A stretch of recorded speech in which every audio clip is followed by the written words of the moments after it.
Bom dia. Bom dia. É um privilégio estar aqui nesta igreja. Nunca tive esta oportunidade de cá estar, mas a convite do pastor Matuque, cá eu estou hoje para juntos podermos adorar o nosso Deus. Vamos orar.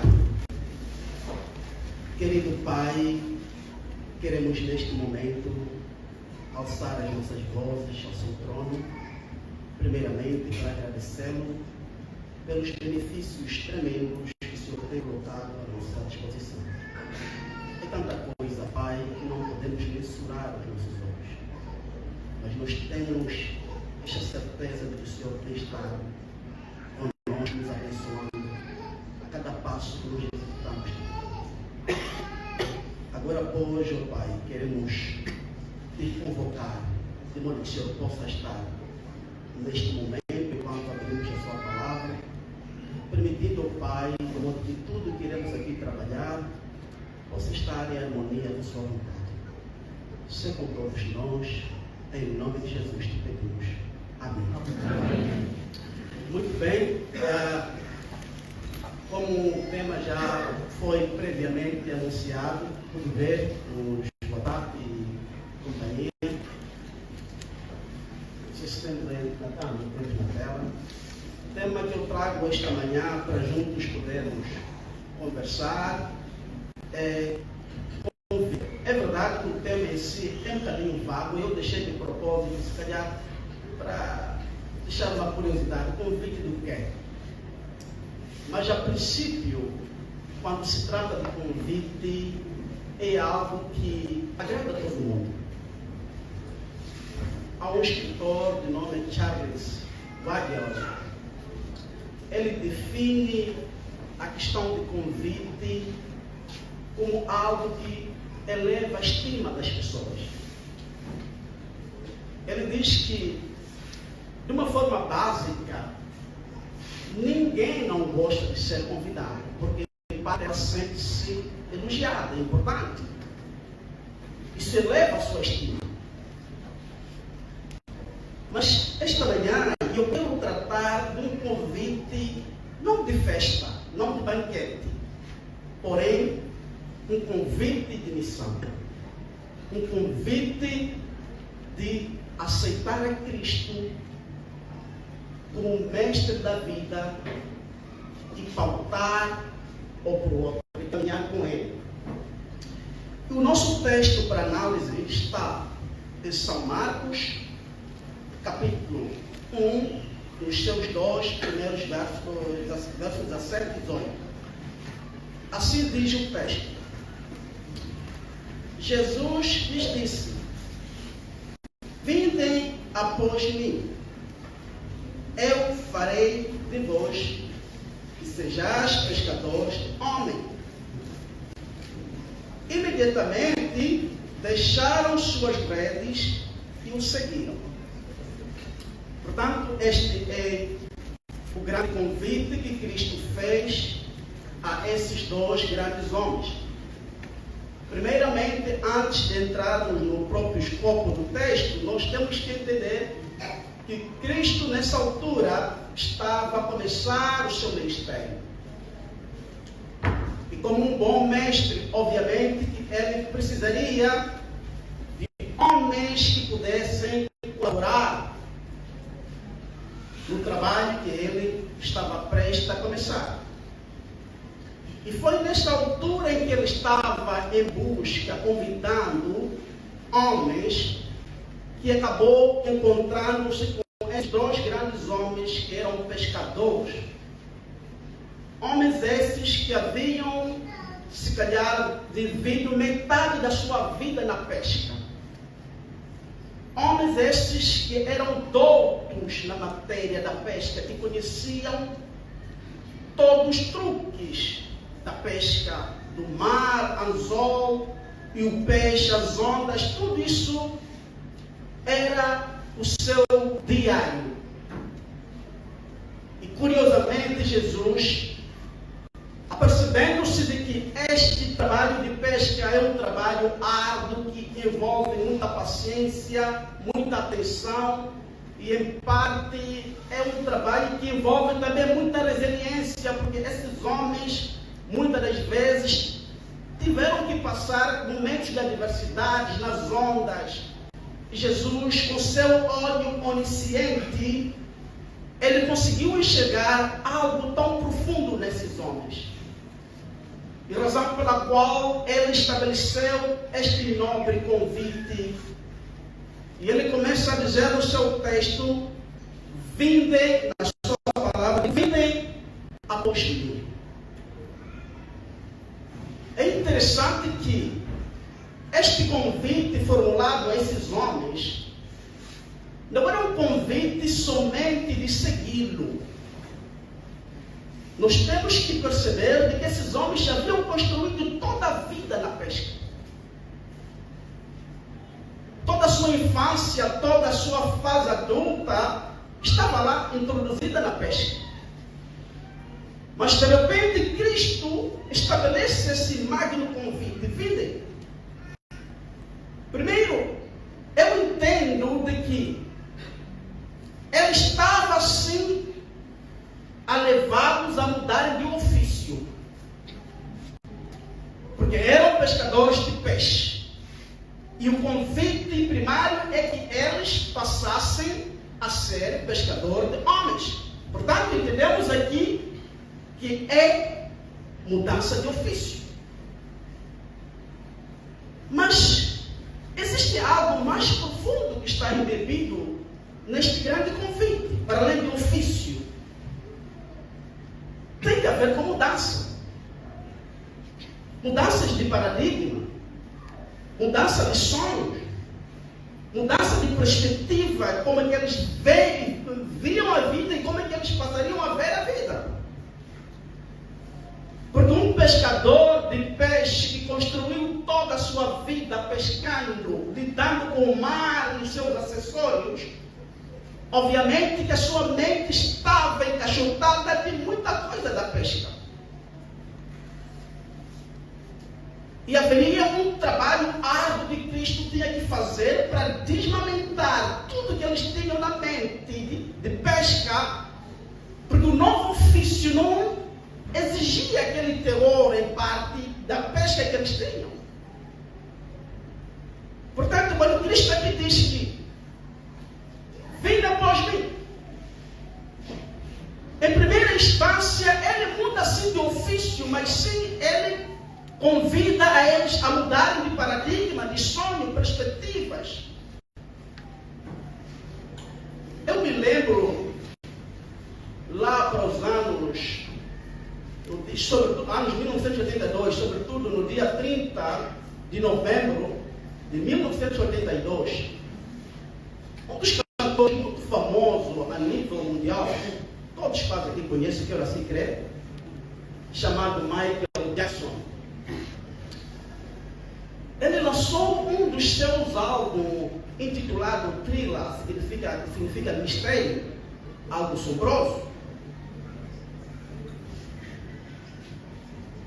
Curiosamente, depois de ele ter lançado o tal álbum, era notório nas ruas, nas grandes cidades, tanto nos becos, pessoas identificando-se com Michael Jackson.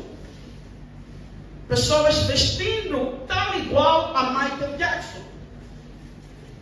Pessoas dançavam tal igual a Michael Jackson. Se calhar alguns aqui também tiveram esse privilégio. E eu quando eu paro agora e vejo como que aqueles homens eram apegados ao estilo de Michael Jackson, e eu entendo de como é que esses homens eram de fato seguidores. Se calhar pensavam e sonhavam em algum momento, deixa-me exagerar, como Michael Jackson. Em parte, parecia que eles tinham o conceito daquilo que é seguir alguém. Não é simplesmente fazer parte a uma igreja, vestir a camisola de uma igreja, portanto, é algo mais profundo. Veja que esses homens tinham tudo. Ou, por outra, haviam construído muita coisa. Mas com o apelo que Cristo estabelece a eles, exigiu uma renúncia. Eu quero imaginar quantas redes de pesca que esses homens tiveram que renunciar. Quantos barcos tiveram que deixar para trás. Coisas de valor. Mas porque perceberam o real conceito de seguir, deixaram. Há um pregador de nome Charles Grey. Ele faz uma ilustração muito interessante sobre a igreja do século XX. Isso pode mais tarde ver no livro Cristianismo Sem Cristo, de Charles Gordon. Ele faz uma colocação muito interessante. Ele diz assim: vamos supor que Satanás toma conta de uma cidade inteira. Ele agora que é o manda-chuva de tudo. Ele começa a colocar. O que haveria de acontecer? Obviamente que o crime iria desaparecer, segundo ele. A prostituição da tal cidade também iria desaparecer. A violência, ela também desapareceria. Portanto, aparentemente tornava-se um estado amigável, mas no final do dia um estado capturado. E ele termina a dizer de que até nos domingos, na perspectiva dele, o que nós poderíamos ver? Pessoas, todas elas polidas, com casacos do último grito, indo à igreja, louvando a Deus, mas sem entender o real conceito de seguir a esse Deus. É isso, tipicamente, que ocorre quando nós não entendemos o conceito de convite que Cristo estabelece. Nos podemos gastar.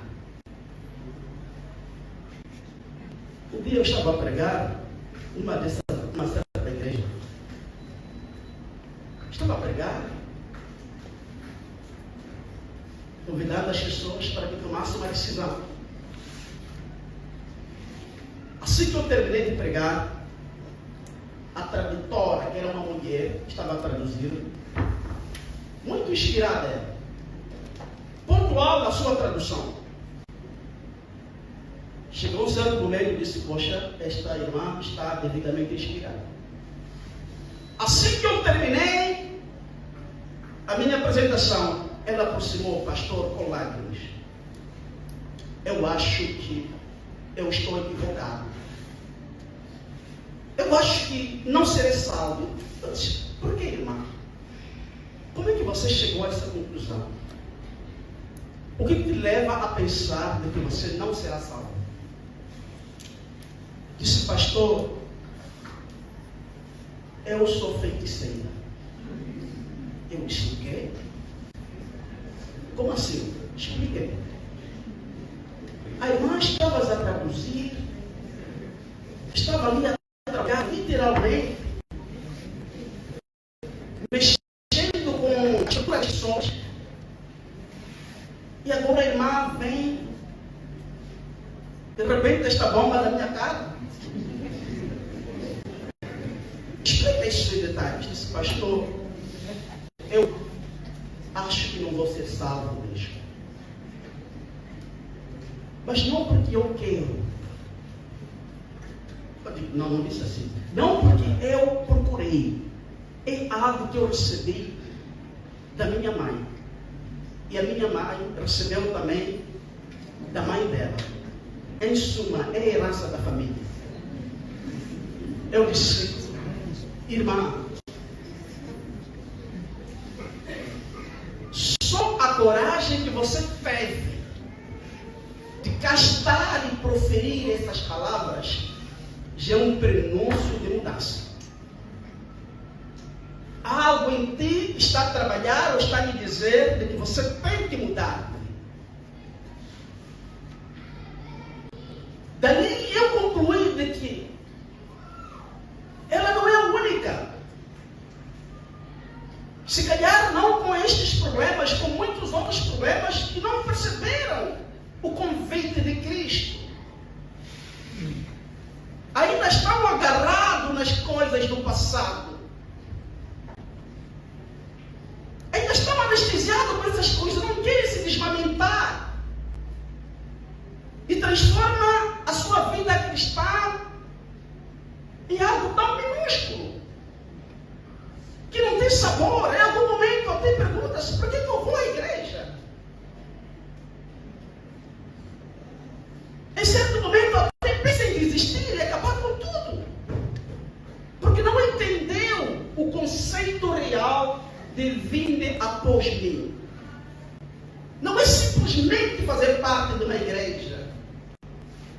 Não é simplesmente ter o seu nome no rol do livro da igreja. Porém, é algo mais profundo, requer uma mutação, transformação, renúncia. Eu não sei se você me ouve esta manhã.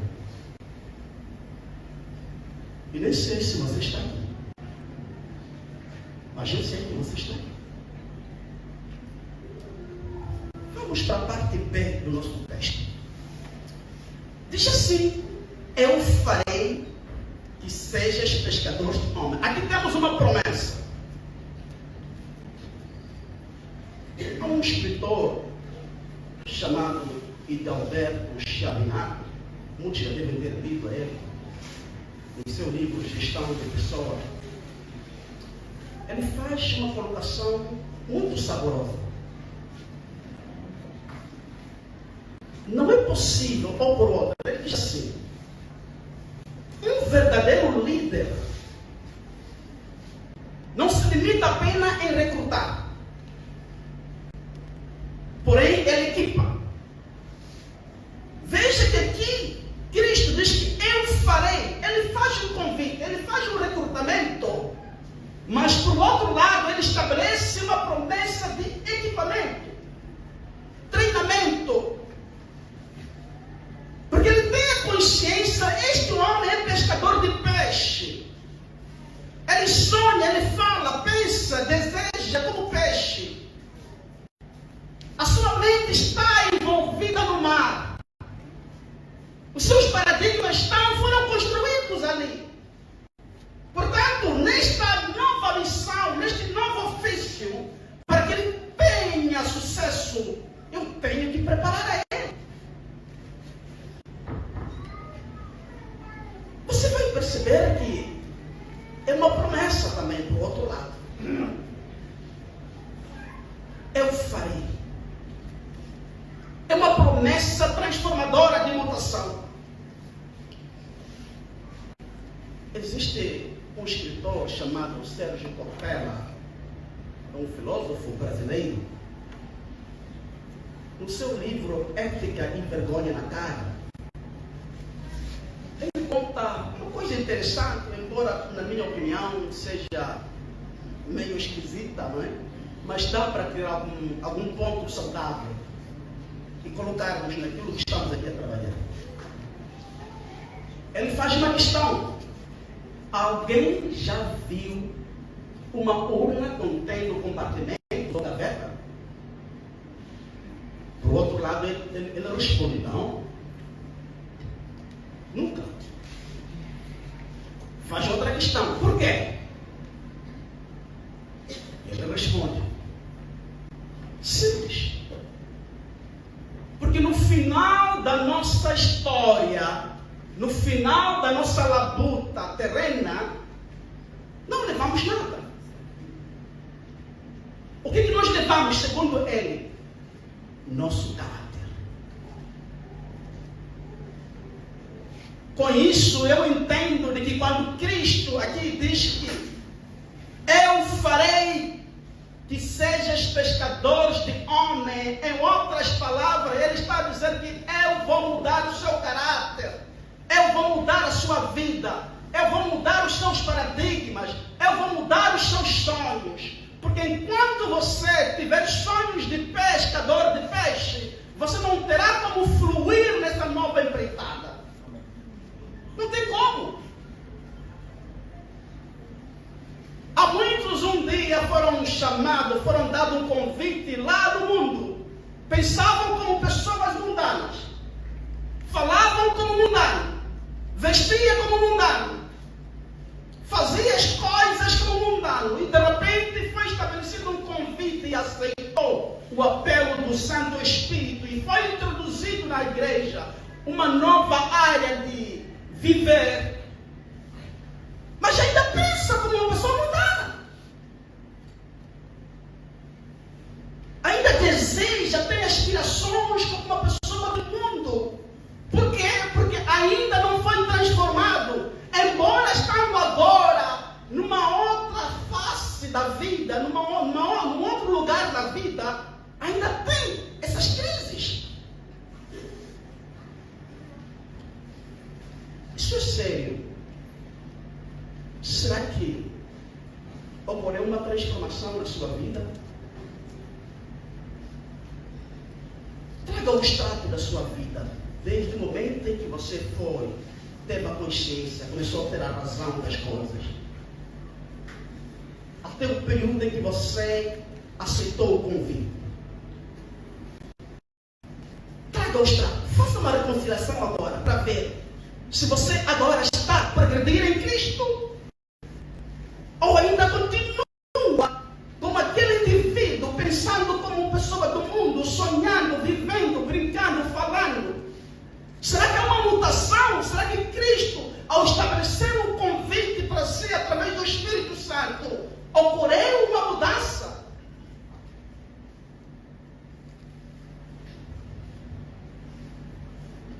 Cristo não somente chama. Cristo não somente convida.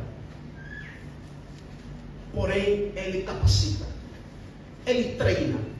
Ele molda. Mas, por outro lado, o querer de Cristo encontra uma barreira no nosso querer. Se nós não abrirmos o nosso peito, o nosso coração, e darmos oportunidade para que Cristo assim o faça, obviamente que Ele estará limitado. A sua soberania, ela tem uma limitação. Ela é limitada pelo nosso livre-arbítrio. Eu não sei se você está aqui. Vejo alguém aí abanando as sobrancelhas. Sim, eu estou a falar consigo. Vejo alguém aí abanando o pescoço. Sim. Será que isso mexe consigo? Que tal aí? Você que abanou o cabelo? Isso mexe consigo? Sabe? Existem coisas que você não responde com sim e não. É questão de coração. Será que isso mexe com sua estrutura? Não basta apenas estarmos aqui a cantar. É verdade que é parte. Cada coisa tem a sua parte, a sua função.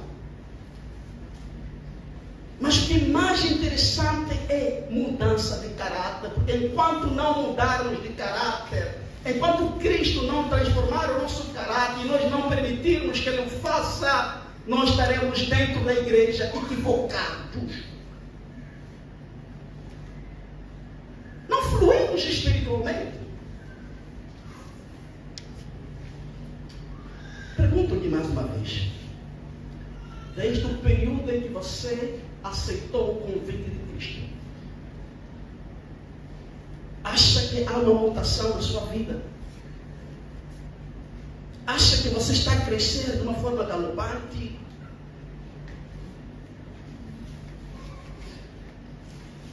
Há momentos nós temos que parar na vida, tentar abafar todo o barulho que nos atormenta e meditarmos nesse aspecto. Será que eu estou a crescer? Nós muitas das vezes perdemos muito quando não pararmos e meditarmos a respeito da nossa vida espiritual. se é que realmente estamos a crescer e progredir.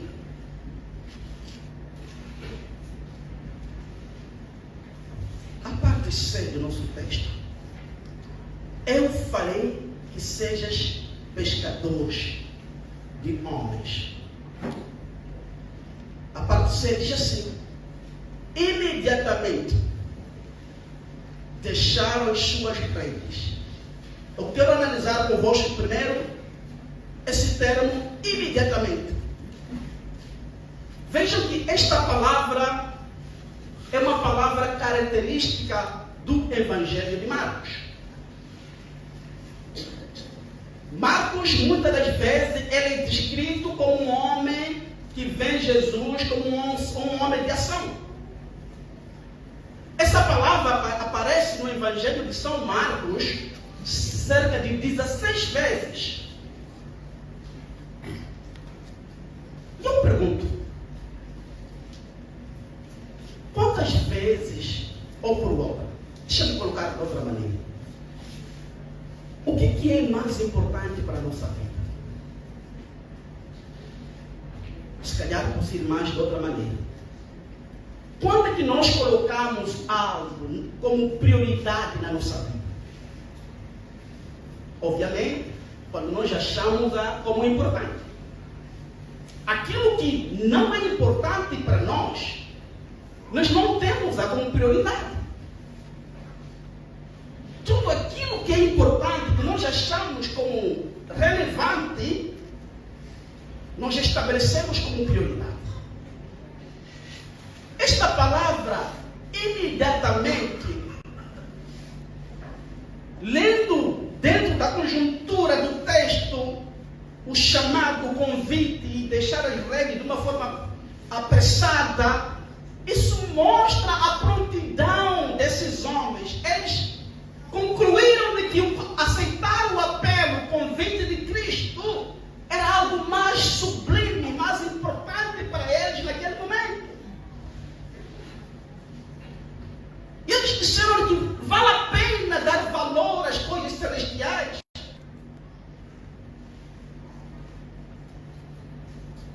Hoje, vivemos numa conjuntura social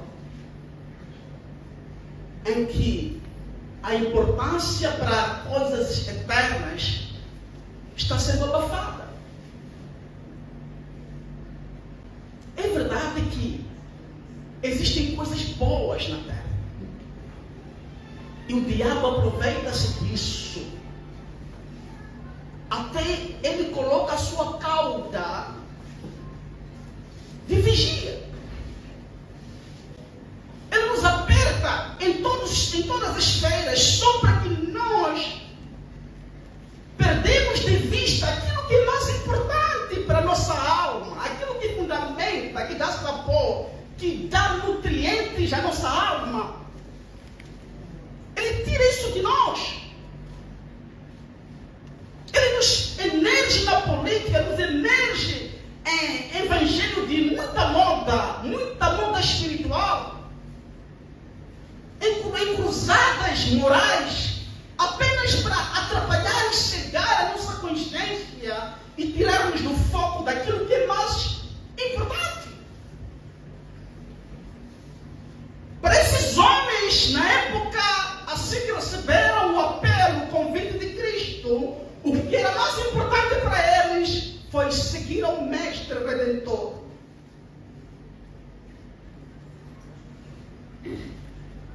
O que é mais importante para a sua vida? O que é mais importante para si? Deixa de perguntar, querido amigo, o que enche o seu coração de entusiasmo?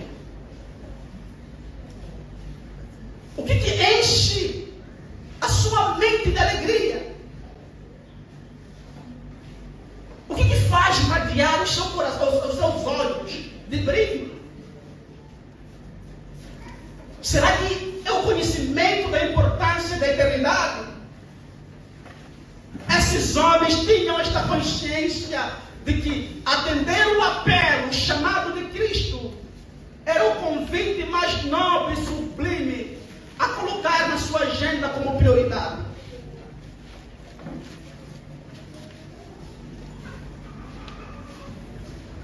Hoje, as pessoas são movidas pela felicidade, não pela santidade de Deus.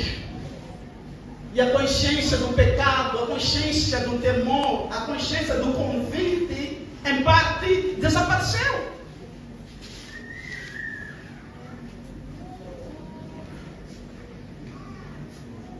Um dia, eu estava a pregar no distrito de Marinho. De repente apareceu um homem. Diz que ele já foi ancião de igreja, já foi desbravador, já foi um líder, já foi um homem influente na igreja. Mas, pela tirania da urgência e da vida, afastou-se da igreja. Viu que aquilo era perca de tempo e procurou o que era mais importante e prioritário para si. E se introduziu em pactos profundos e duros. Ele chegou um dia, já carregado e fatigado da vida, disse: pastor, peço uma oração, eu tenho uma ferida no meu peito. Eu quero pedir que o pastor ore e ajude a curar. Eu perguntei: que tipo de ferida? Ele me mostrou a ferida. Eu já sabia de cara, porque cresci dentro dessa conjuntura. No princípio eu havia sido consagrado para ser curandeiro, não para ser pastor. Eu já conhecia. Eu disse: amigo, tudo bem, nós podemos orar. Mas a questão que eu coloco para si: você estará disposto a arcar com as consequências que virão? Tudo que você tem vai desaparecer. O homem parou, era um homem quase 2 vezes amigo. Ele reparou, disse: pastor, até logo. Desapareceu, foi embora. Nunca mais o vi. Eu na minha mente parei: o ancião de igreja está indo embora.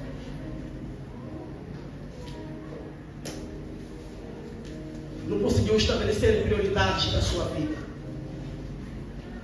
E agora estava ali, ele dizia: de noite, quando eu vou dormir, aparece uma cobra gigante e vai lamendo a ferida. Eu não consigo dormir. Mas mesmo assim, não quero renunciar àquela vida. Porque a prioridade é o que lhe traz paz. É o que enche o seu peito de entusiasmo. Eu não sei esta manhã o que enche o seu peito de euforia.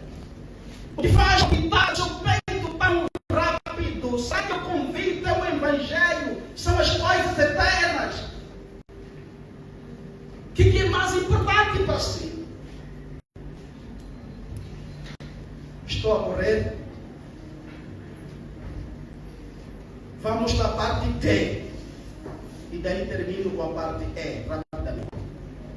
Diz que, pegando as redes, diz o quê? Imediatamente, deixaram as redes.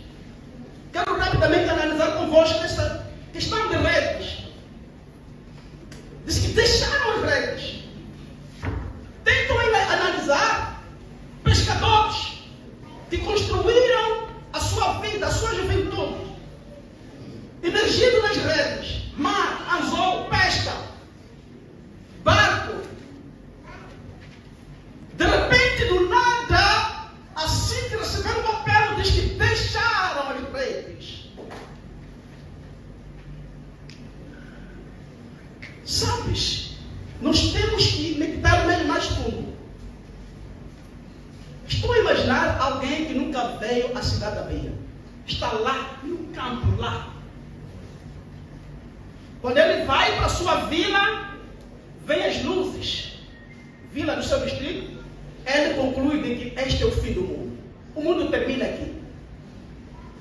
Dentro do conhecimento que ele tem, dentro da perspectiva dele.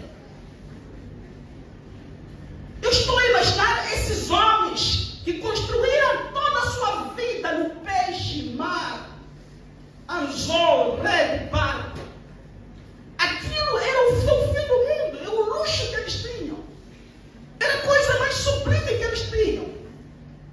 O trabalho mais nobre que marcava, e muitas vezes quando eles dormiam, Deus se comunicava por sonho, por meio desses elementos que eram presentes na sua vida. E de repente diz que deixaram as redes.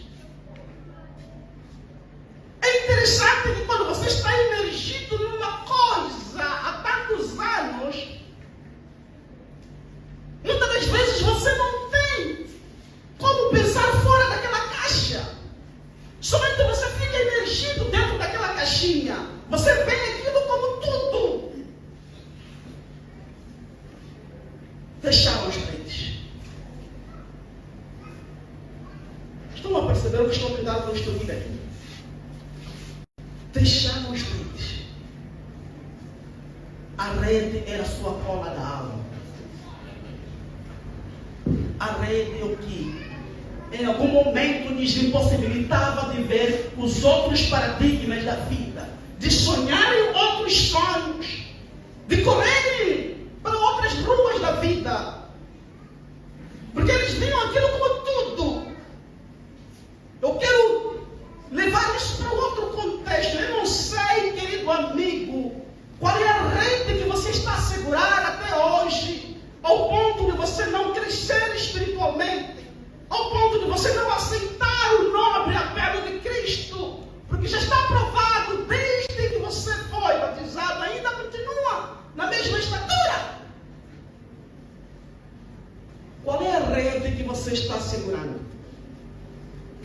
Que não lhe deixa de você ver outras perspectivas da vida? Que não lhe permite você sonhar outros sonhos? Que não permite você trilhar em outros caminhos mais saborosos do que aqueles já experimentados?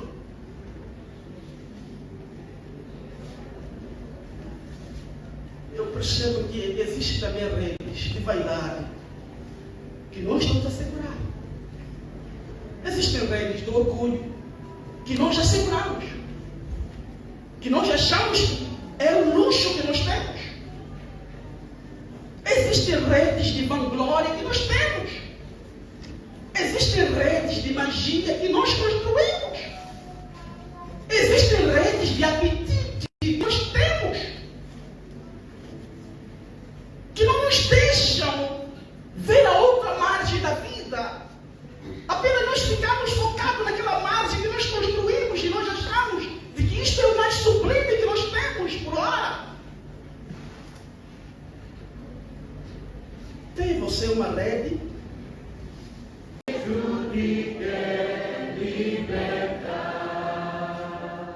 Neste momento, a semelhança dos demais que aqui desceram nas águas batismais, haverá alguém no meio de nós esta manhã que diz de que eu fiquei eletrificado com este evento maravilhoso. E, no entanto, gostava que, num futuro muito breve, também selasse um pacto matrimonial com esse Cristo que tem tributado a mim as beneficências insondáveis. Para que esta manhã alguém que diga eu também quero, não hoje, mas daqui a alguns minutos proféticos, daqui a alguns meses, se há, eu quero pedir para que possa se levantar, para que nós possamos orar por ti, para que esta decisão tem um escopo bem estruturado. Haverá aqui no meio de nós? Haverá? Sim, muito obrigado. Por gentileza, agradecia que se colocasse em pé. Haverá mais alguém? A semelhança do nosso irmão? Não tenha medo. Amém. Amém. Muito obrigado, querida irmã. É tão nobre esta decisão. É verdade que não é fácil, no meio de toda essa conjuntura, você ter que levantar. Não é fácil. Haverá mais alguém aí, se calhar está lutando? Sim? Amém, igreja?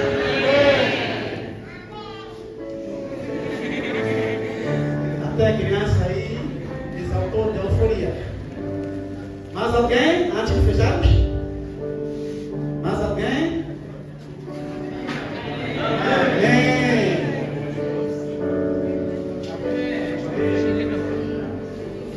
Oh, amém. Mais um amém aqui.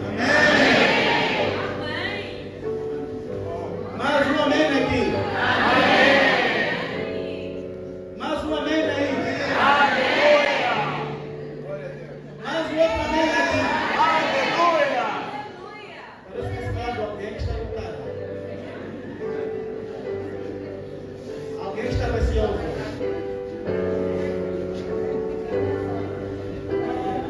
Enquanto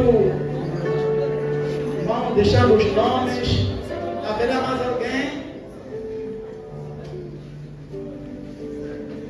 Mais alguém? Sabe, alguém muito inteligente disse que amém. Dizia eu que alguém muito inteligente disse um dia de que há coisas na vida que nós podemos postergar. Podemos postergar um casamento, um jantar, uma viagem, mas existem coisas na vida, sobretudo essa que eu vou dizer agora, que nós não podemos nos dar o luxo de postergar, que é a nossa salvação, que é o casamento com Cristo. Haverá mais alguém? Só vejo uma pessoa, só está preenchendo os nomes para ser flexível. Não tem outra pessoa para podermos fechar? Haverá mais alguém?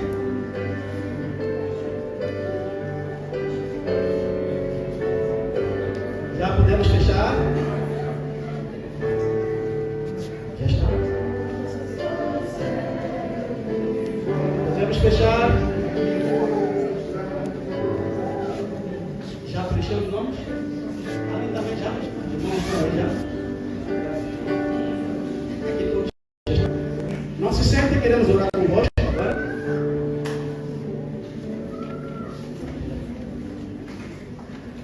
Acho que podemos orar. Já está. Inclinemos em oração. Querido Pai, queremos neste momento, mais uma vez, te louvar pelos benefícios que o Senhor tem colocado em nossas vidas.